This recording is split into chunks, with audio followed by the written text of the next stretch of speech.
இந்த கொஸ்டினில் அசல் 1000க்கு 10% ஆண்டு வட்டியில் 2 ஆண்டுகளுக்கு கிடைக்கும் கூட்டு வட்டி எவ்வளோன்னு கேட்குறாங்களா.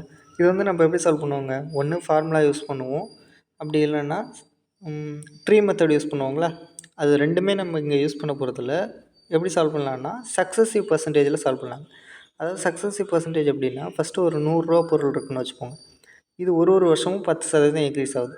அப்போ வருஷம் முடிவில் எவ்வளோ இருக்குங்க, 100 இருந்தது 110 மாறிடுங்களா. ஓகே, இப்போ அடுத்த வருஷம் இந்த 110ல் 10% இன்க்ரீஸ் ஆகுங்களா. அப்போ 110 இருந்தது, இதில் 10%ன்னா எவ்வளோங்க, 11. இப்போ 110 கூட்டல் 11 121 மாறிடுங்களா. ஓகே, இப்போ இதை ஸ்டார்டிங்லேருந்து கம்பேர் பண்ணி பாருங்களேன். 100 இருந்தது 121 மாறிடுச்சு. அப்போ எவ்வளோ இன்க்ரீஸ் ஆகிருக்குங்க, 21% இன்க்ரீஸ் ஆகிருக்குமா. ஓகே, அப்போ இதுலேருந்து என்ன தெரியுதுன்னா, ஒரு வருஷத்துக்கு 10%ன்னா 2 வருஷத்துக்கு எவ்வளோ வரும்னா 21% வரும்.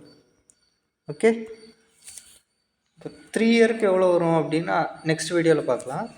இப்போ இங்கே கொஸ்டினில் என்ன சொல்கிறாங்க அப்படின்னா, ரூபாய் 1000க்கு 2 ஆண்டுகளுக்கு கிடைக்கும் கூட்டு வட்டி சொல்கிறாங்க.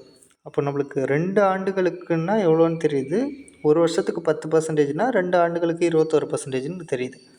அப்போ 1000க்கு 21% கண்டுபிடிச்சா என்ன வருங்க, 210 வருங்களா. அப்போ ஆப்ஷன் பி தான் நம்மளுக்கான கரெக்ட் ஆன்சர். ஓகே, அதே மாதிரி கீழே இருக்க கொஸ்டினுக்கான ஆன்சர் கமெண்ட்டில் மென்ஷன் பண்ணுங்கள். தேங்க்யூ.